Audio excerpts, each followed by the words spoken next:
Our theme this year mirrors the theme in the industry, and that is getting strictly more construction for the money. The theme is more construction for the money, CURT's pathway in 2024 and beyond. And to help you catch up as to where CURT's headed and some of the pivots that we've made recently, I want to introduce my good friend and the CURT board chairman, Jim Ellis, to the stage. Come ahead, Jim. And as he comes ahead, I want you to show appreciation for our sponsors, exhibitors, and also let's welcome Jim. Thanks, Jim. Thank you, Greg. The seat over there. So I'm going to move over here with Jim, and we're going to have a short conversation about CURT, where it's headed, and how you can get involved. Jim, first of all, thanks for joining us. We appreciate it. I know you have a lot of obligations back home.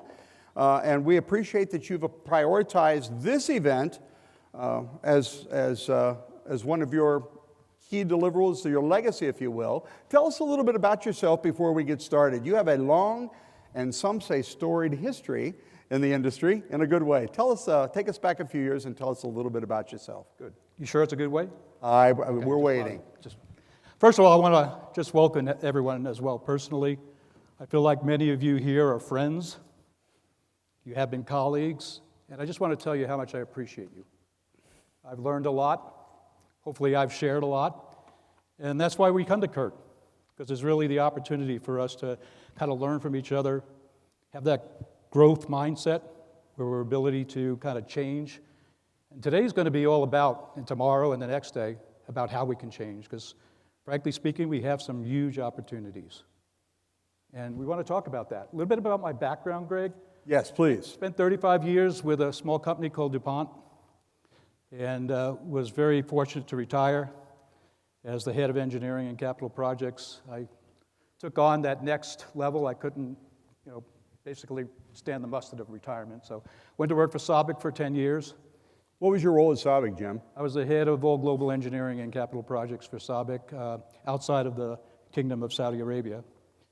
Because they wanted to keep that intact for themselves, but I had the opportunity to help them really grow around the globe before Aramco actually came in and took a majority share at about $70 billion net worth of SABIC onto the Aramco ledger. And then I retired from there, and fortunately I got a call one day from Microsoft saying, hey, we need some support in hyperscaling our data centers around the world.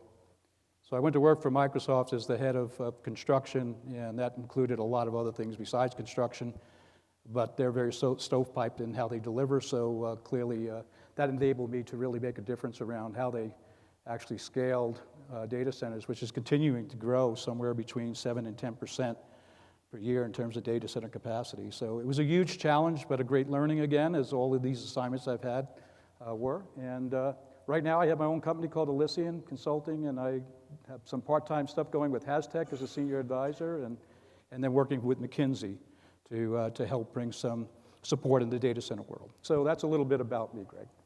Appreciate that, Jim, and I understand that you're one of the key resources for McKinsey, so that gives gives CURT actually a third eye on our head. So I want you to tell us a little bit about what you're seeing going on in the industry. You've shared with us this global macro trends slide.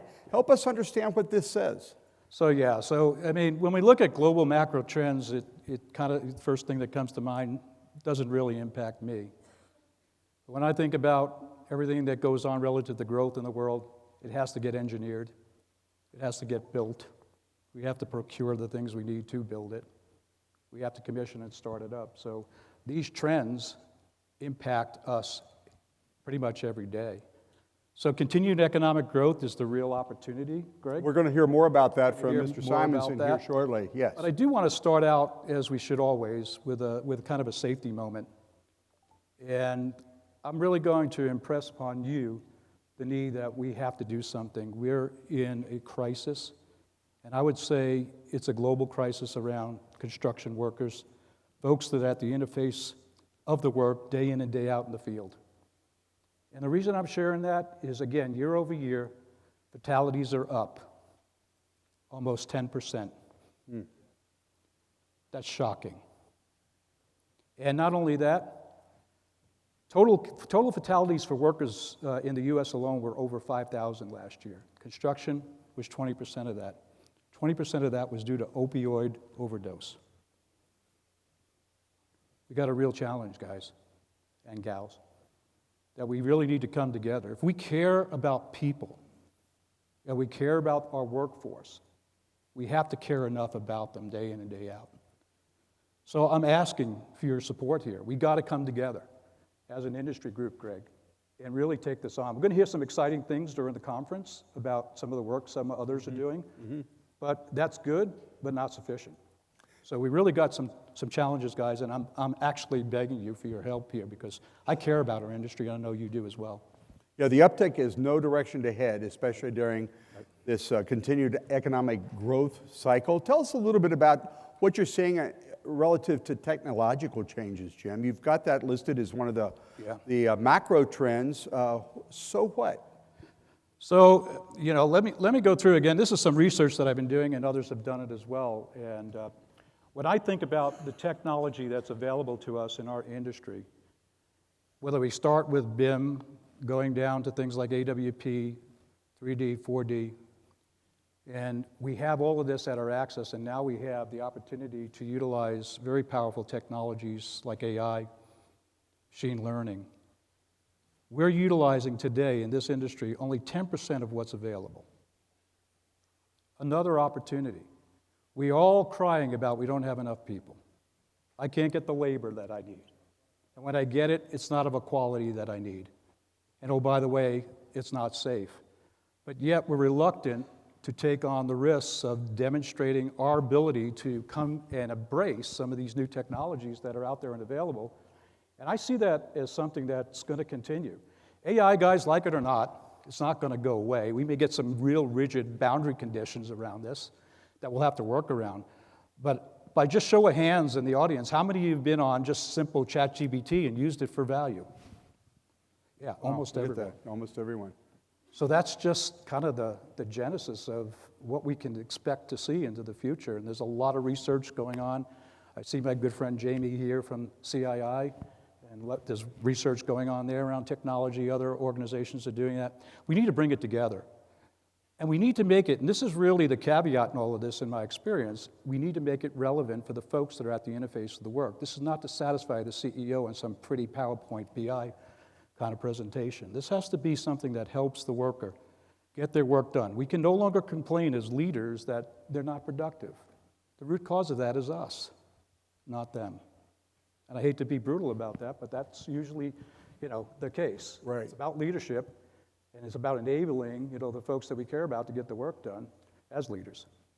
Talk to us a little bit about the climate change and sustainability initiative. I know this is one of the areas that you've been most passionate about. Sure. And while you're collecting your thoughts on that, I'm going to take a moment of personal privilege and welcome Jamie Gerbic to the CURT conference.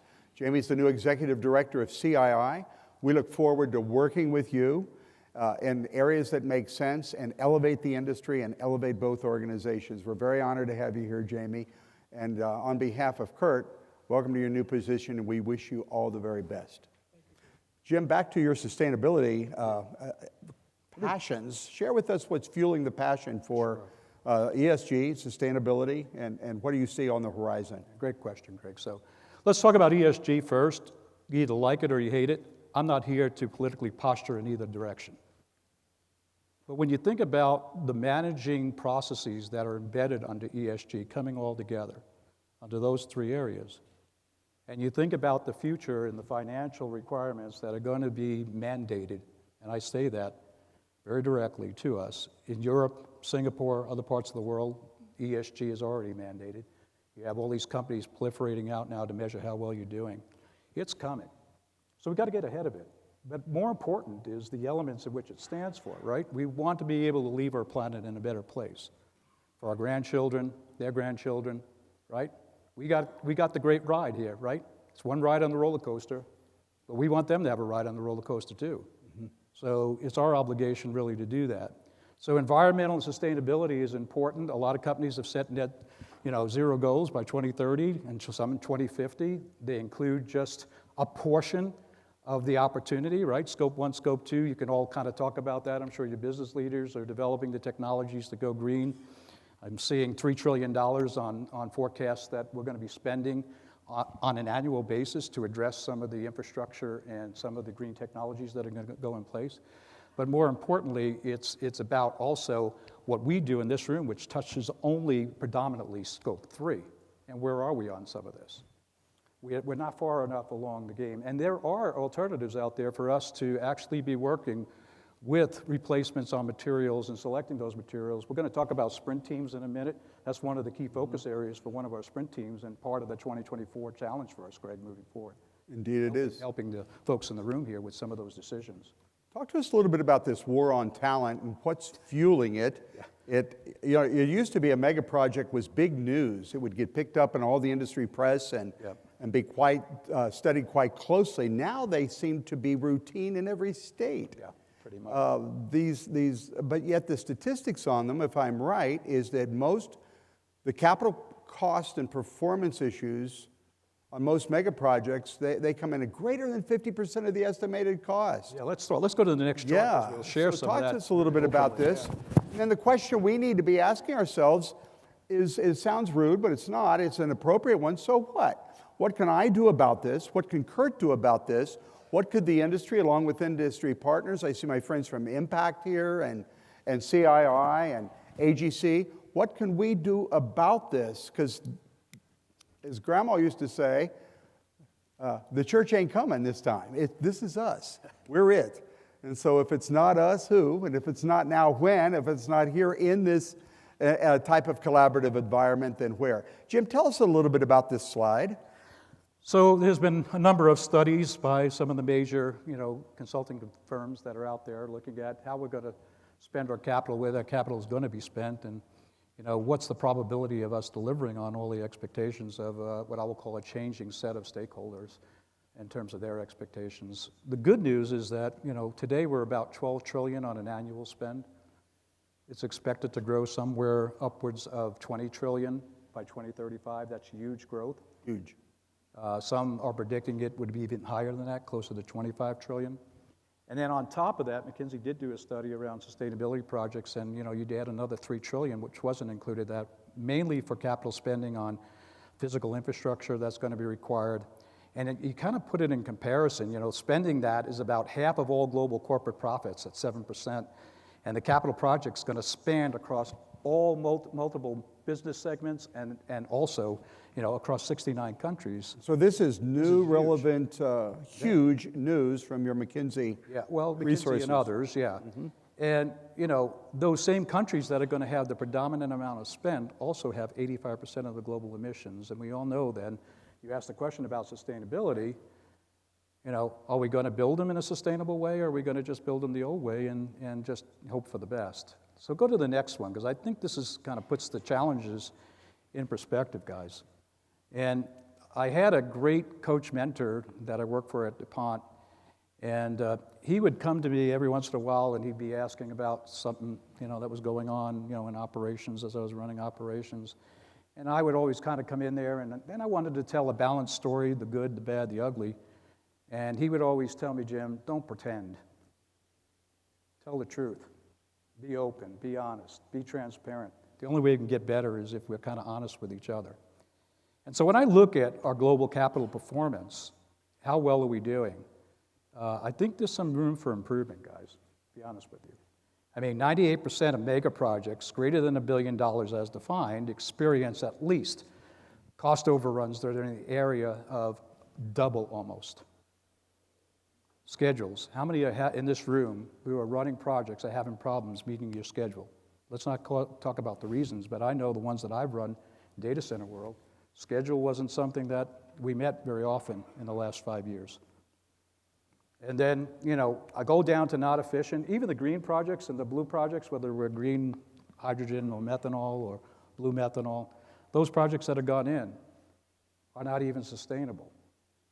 They claim they are, but they're not. They still have significant emissions. Some of them are doing sequestration, to prove some of their output, but overall, I'd say not sustainable. And you already heard me tell a story about eroding safety performance. Mm-hmm. So when I kind of look at this from a business perspective, Are we going to spend the next $25 trillion performing in the same way, or are we going to look for the opportunities on how we're going to be able to improve across our industry? And instead of eroding stakeholder value, really be in a position where we're creating stakeholder value and our cost of capital is being met, right, instead of being not met.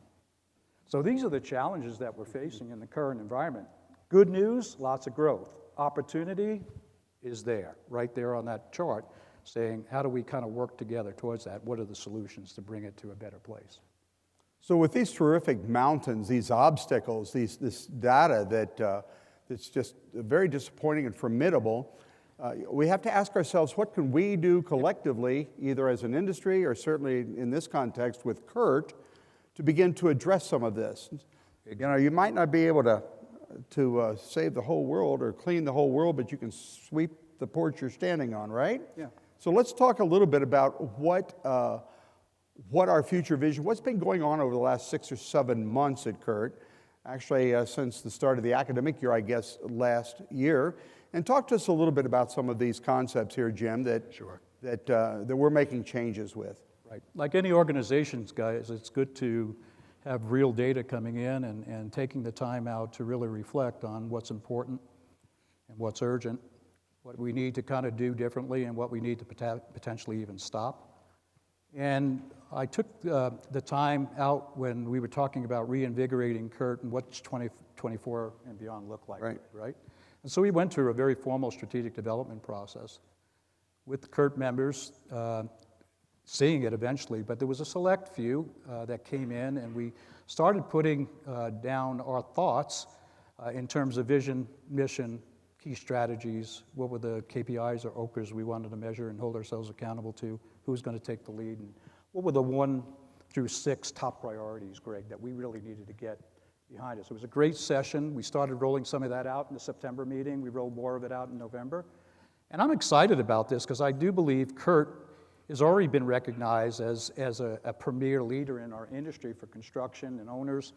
But I do think there's a lot more work that we can do, right? You said. Indeed. If not who, that's CURT, right? Yeah, if not when, now.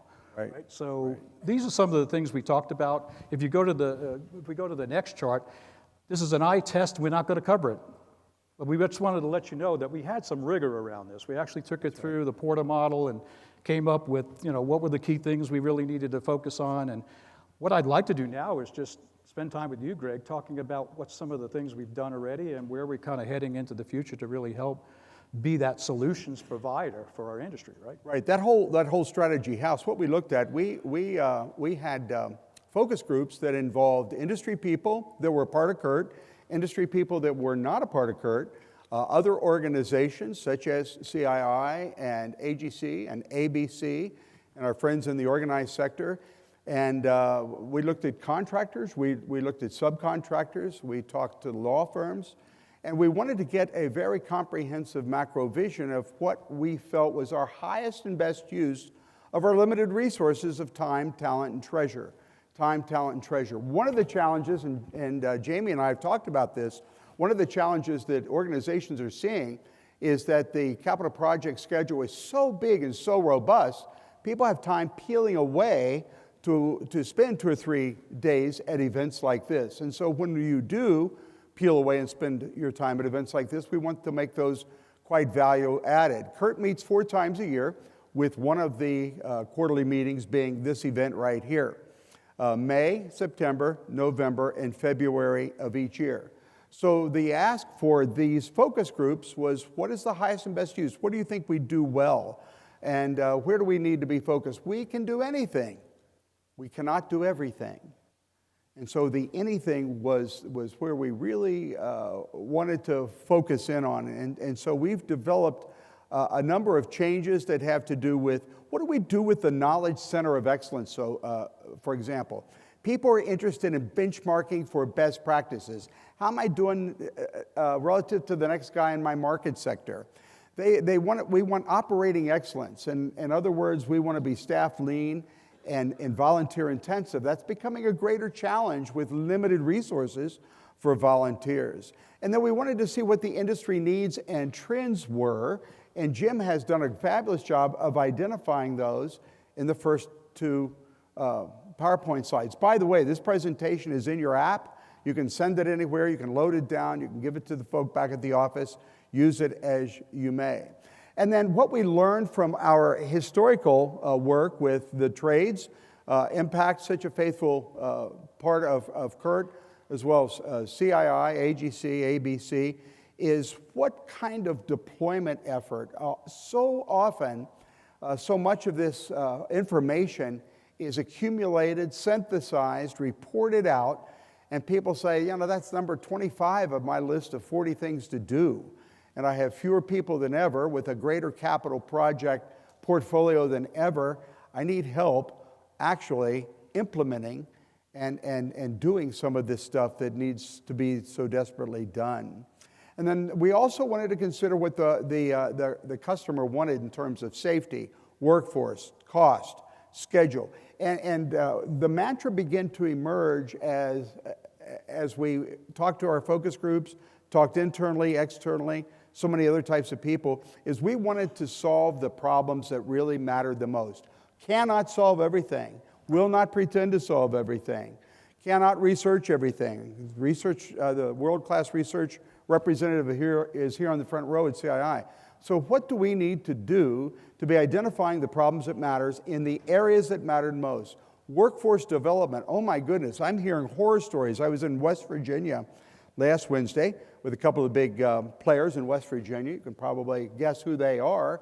And they're having trouble getting contractors, check this out, to bid on $100 million projects and below because they don't have the capacity. They can't find the people. And these are our go-to-market. These are strategic market product that has to be developed, has to be built. And corporate America and global corporations will find a way to get it done. And the question is, where are they going to do it, and with whom are they going to do it? And will it remain here, or will there be other solutions developed in other parts of the world? We don't know. But workforce is huge, safety is huge, sustainability is huge, technology is huge. People are being inundated with new apps, new programs, new technologies, and we do not individually have the capability to synthesize all of this. And besides, if I'm curious about one or another technology, who's used it? With what success? What are the watch-outs? Who do I call? Where do I go? So with all this information, we, the leadership team at CURT, went back and began to synthesize what can we do with what we have, where we are, with the limited resources and time, talent, and treasure that we have to spend on. And one of the things is we wanted to be a more diverse, representative board of leaders. So in addition to the leadership team, which involves the sprint team leaders, we have, obviously, a board. But we went back and got our bylaws, and we said, where are the obstacles? Where can the bylaws slow us down and make us sluggish or keep us from being the nimble organization we wanted to? So we carefully revised the bylaws to make us much more nimble. And of course, we've had a reputation of being fairly responsive, but we want to be more so. And then we also have a new group, a board of directors, which is diverse among industries, and it's diverse with respect to the fact that we have Angela and Julia on there as well. And the next, we always keep our eyes and ears out for people of color and different ethnic perspectives. But to begin with this year, that's your crowd. Duke Energy, GSA, AP&G. We also allowed some contractor folks involved because they're the ones that make things happen. So the challenge to the board was govern CURT, work with our staff. And by the way, for those of you who are here, our board members who are here, and I understand some are still traveling and making their way to Tucson, we want to thank you. We have a symbiotic relationship with myself and Jim and the CURT staff and the board that is just to be envied. I think a lot of organizations don't have that camaraderie and esprit de corps that we have. And it takes more than one to dance, and so we are appreciative of each and every man and woman on our board. We also wanted to share industry needs and perspectives and bring that to CURT more effectively. We've just started last week renovating the CURT website to make it more user-friendly, more informational, so that you can get the information and the people who you need to get to quickly as possible. We do not sell a mailing list. We've been asked many times, can we get the copy of your mail list? Can we get the email address? of the many thousands we have. We don't do that. We guard that like the gold at Fort Knox, as Daniel likes to say. But what we do is internally, we'll share it openly. We share it prolifically because you're being in contact with other industry partners, people in your industry, is so important. We also want to advocate CURT to the industry. Again, I've welcomed Jamie here today. So glad he's here. Always good to see Kevin with Impact and other labor leaders as well, AGC, ABC folks. Ken Simonson's going to be joining us shortly. But it's going to take that kind of meaningful, useful, valuable collaboration for us to get where we want to go. And then we came up with this concept of sprint teams that are designed to have quality deliverables. This is probably the most dramatic change over the last several months. Committees can, as you folks know, most of you have been on committees, they can get lethargic, they can get slow, some are faster, some are slower, they can get bogged down with bureaucracy and decision-making processes. We made the radical decision of eliminating committees as we know them. We have the pillars of the community, safety, workforce, technology, productivity, etc. But we've collapsed the committee structure and instead convened a series of sprint teams with sprint team leaders. We've had a resource come in at our, I think it was September meeting, to share with us, maybe it was November, what an effective sprint team is and how they roll. 30, 60, no more than 180-day sprint teams with laser-focused deliverables, laser-focused research that supports the deliverable, and ways to implement what it is we are focusing on. Jim, I want you to share with us a little bit about your experience with sprint teams, why you think they're so important, and share with the audience why we made a decision to move away from the standard old school committee to these more nimble sprint teams. Yeah, so thanks, Greg. So the whole thought around this is that we want to be a solutions provider, right, CURT? So we can enable you with some of the tools that you need to step up to some of the challenging problems that you might have and really be able to enable you with those tools. So the sprint teams were more of let's get kind of laser focused on chartering these, making sure the deliverables were very clear, they weren't ambiguous. We picked a diverse team to basically support each of the sprint efforts with the intent that the outcome of that would be a solution that was a deployable solution for each of you to embrace as a CURT member and utilize for value. That was the whole premise of this. I've used that before. I used that at DuPont, used it at Microsoft, and really it tends to really drive a lot more focus. And I want to appreciate all the committee leaders that have led committees over the life cycle Absolutely. of CURT because you've done an amazing job, but it's time for something different, right? It's time to drive something that's a lot more focused.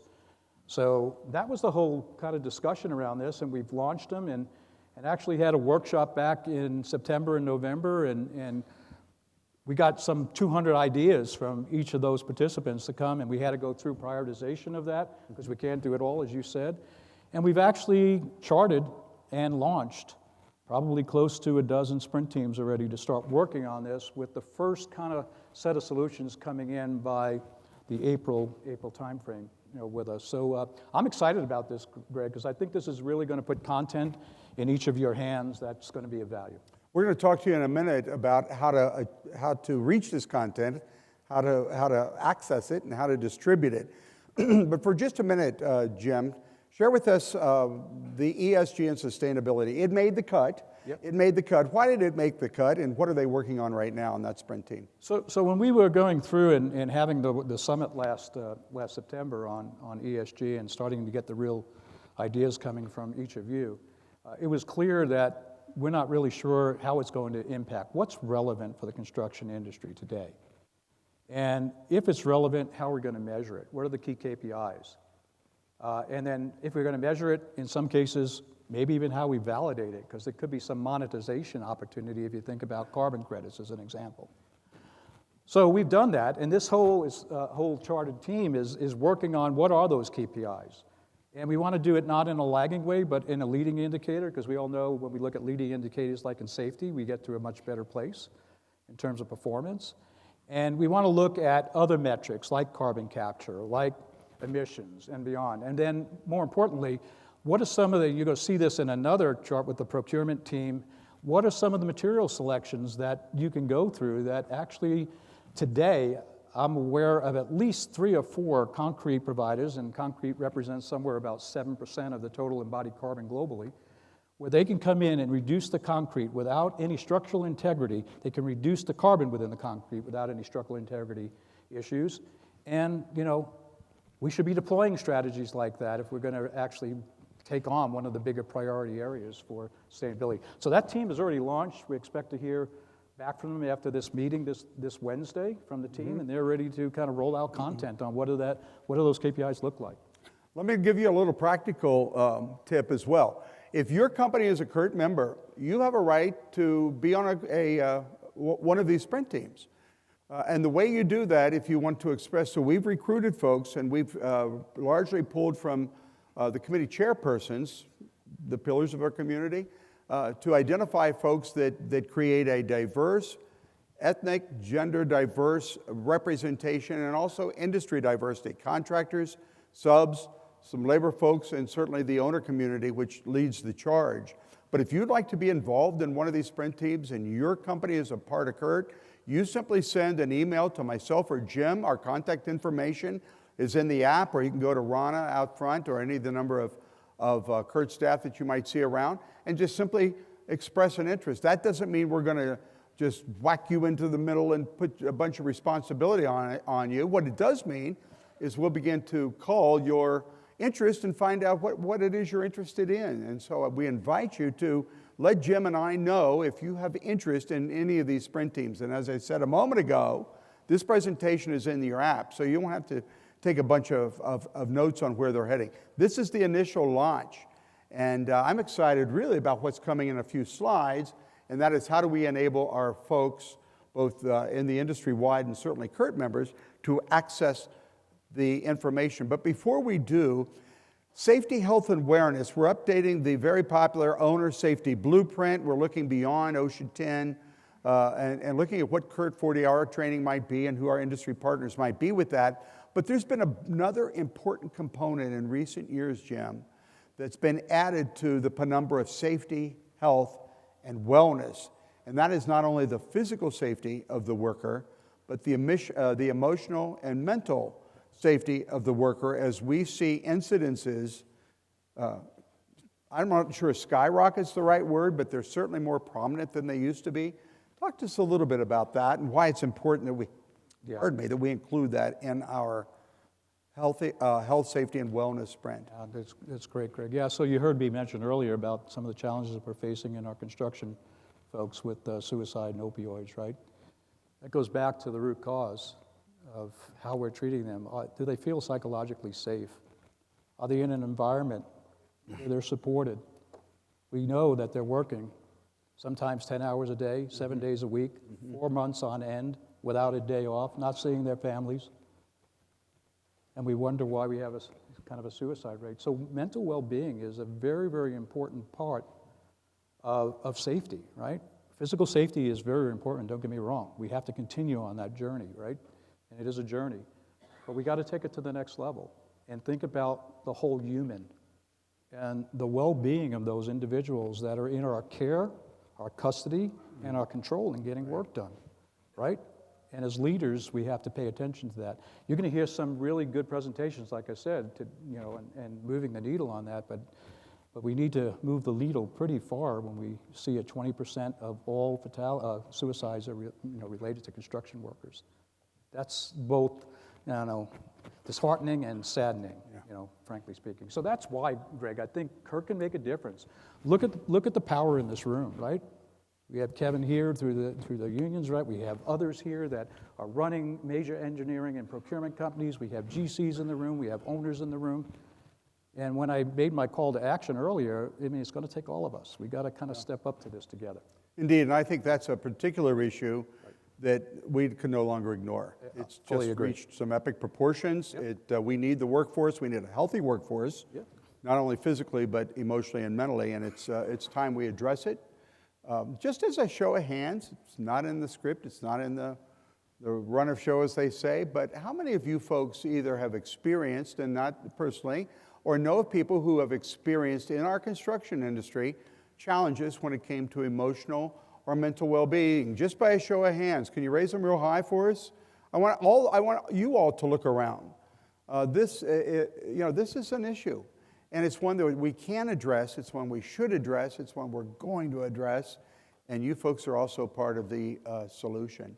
So hats off to the leadership team at CURT for recognizing that this is something that can no longer be ignored.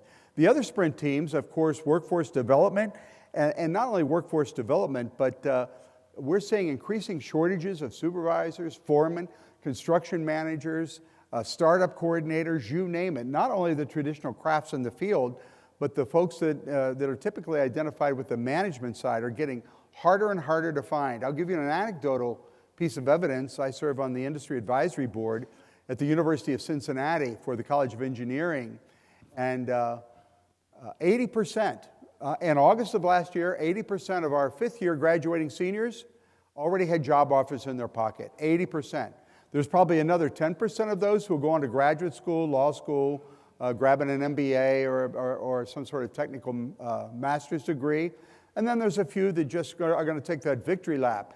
But you talk trying to go to a career fair or construction connections that we host at the U and getting interested people, they're just not showing up, and they're not showing up because they don't have to. And I'm talking not only the up and abouters, or 3.5 GPA guys and gals, I'm talking about the marginal kids that are just good hard workers, academically may not be as high performing as some of the others. They are all getting offers early, as much as a year early. They don't graduate till May. They had offers the last week of school. Now, the academy was real proud of that, but the industry is biting its fingernails because we need more capable, and sooner than we think. We've got to address this. So workforce development has moved from beyond mere craft, attracting the craft and training the craft workers, to every segment of our industry. And so we're going to look at that. There's another one coming up with respect to transitioning military veterans. And I know the Helmet to Hard Hats program at the trades has been quite well used over the many years. But we've also, there's lots of other pockets in the country where we need to do a better job of maybe offering military veterans and their families critical roles and capital projects. So we're going to be looking at that much closer too. Then the others you see are not entirely surprising. Lean project delivery, modularization, off-site construction becoming one of the tactics to addressing the manpower shortage, the labor shortage rather. And then the emerging leaders, where our emerging leaders tack is not so much on the recruitment side, but once you get them, what I'm seeing, I talked to a major CURT owner recently who said she had 5 project managers hired in the last couple of years and 2 have left already. This is from a hard to get into company, but the whole attitude of Gen Z, I guess you're calling them now, I'm calling them now, is they will jump at the slightest little provocation or what they perceive as an opportunity, etc. So we need to find a way to mentor the emerging leaders for project success, as well as attracting them and improving the value proposition, not only for them, but for their use on our capital projects. I had one owner not too long ago tell me we're seeing younger and younger people with lesser and lesser experience and capability taking on bigger and bigger projects, and they're just bumbling the ball.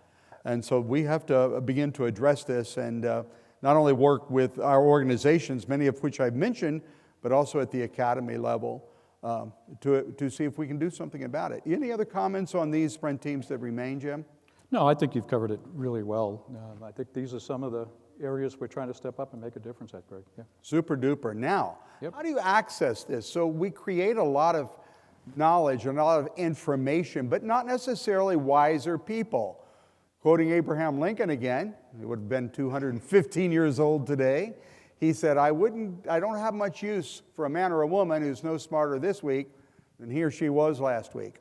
And I kind of echo that sentiment. We've got tons of information, but I'm not sure we've got the wisdom we need and the know-how to do something with it. Jim, tell us a little bit about this concept that evolved many months ago now, about a year ago now, on what we're calling the CURT Solutions Portal and where we are with it. So, yeah. So guys, we have to deploy content, right, if we're going to make it useful and add value. So the whole intent here is how do we start to utilize technology as our friend and take advantage of the 20-plus years of work that's gone on in CURT, right? Yes, 21. To develop playbooks and content and information. Yeah, some of it has to be refreshed. We'll be doing that through Herb's leadership here on the safety blueprint, for example. But just kind of imagine that all this information is sitting in your fingertips, at your workers' fingertips, to the point where they can have that information and utilize the power of AI, just like you do on ChatGPT, that takes all that information that CURT's developed and put it at access for every member and your teams.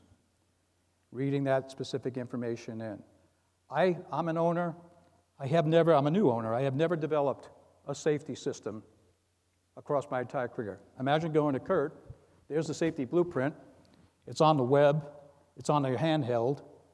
All you do is ask the right question in the CURT GBT, which is the CURT Solutions Portal, and here it comes right out.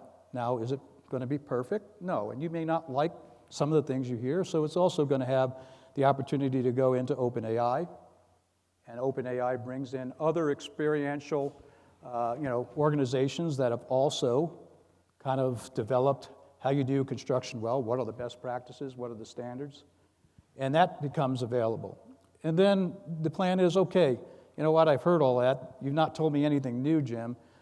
This then would also connect into the live portion to where you would actually be able to say, I need to get access to a consultant, somebody that really is an expert in the field. And that automatically kind of gets set up, right? So you can come through CURT as a single stop, but yet we've identified, 100 consultants within industry that could just be at your access as part of being a CURT member. Many of them have been at these conferences year after year after year. You take 4 to 6 events times 20 years, you've got a lot of content stored up. Absolutely, Greg. Back at the office. And there's a lot of service providers that are out there that want to be able to help. And there's a lot of confusion on what technology do I go forward with. Imagine CURT being kind of that solutions provider that say, okay, all our members have tried this or tried this, and this raises to the top, and then the AI engine points that out, and you get that, and you start there first, rather than having to navigate through all the options that are in front of you and having to make a decision and maybe go by trial and error where you can learn from others. So this CURT Solutions Portal is just underway. We've got a clickable prototype that's been demonstrated. We've kind of run that across in the November meeting with some folks to get some feedback. We'd love your feedback on the idea. Please email Greg or I on this because we want to launch this from clickable prototype to a MVP, right? A viable product that could be put in your hands here shortly, and enable those solutions, not where you have to go research it on the web, but enable it at your and your workers' fingertips here through powerful AI technology. So that's what we're doing, and we're excited about that. And again, the feedback's a gift, so provide it to us. Feedback is a gift, and we do want you to provide it for us. Again, please, we won't take time to do Q&A right now. We're going to stay on our schedule. But we would like to have your feedback. And in order to do that, I'm going to walk you through the app for just a minute or two. And as Jim said, feedback's a gift, but we want you to give us some feedback on our presentation, on the direction CURT's going, because we highly value your opinion. And I can promise you that every comment will be read and evaluated personally. And I know I speak for Jim when I make the same commitment. But if you go into the conference app, please select Agenda. You hit the Agenda part in the app. Hit Monday. Of course, that's today. And this particular presentation. And if you click Survey and respond to the question, why, those surveys will be available for all of our presentations. And feedback is a gift. Jim, I like that. You've always said that, and it's so true. And we want you to give us your feedback. There again, conference app, select Agenda, choose Monday. This particular presentation, click Survey, respond to the question. And if you need, if you have additional input, you'd like to consider participation on some of the sprint teams, there's others on the runway, shall we say, not for public consumption yet, but they're being developed. We'd love to have you if you're a CURT member. Jim and I will be around all week. Actually, I don't think either of us is going home until Friday morning. We've got events planned Wednesday afternoon and all day Thursday. So tag us, or better yet, send us an email on point, and we will be very grateful. Again, I want to really show my appreciation to the CURT leadership team, which is not only the board and Jim, but also the sprint team leaders and those who are the pillar advocates, if you will. Let's show our appreciation to all of them right now as we excuse Jim from the stage. Thank you, Jim. Appreciate it. Thank you very much. Good job.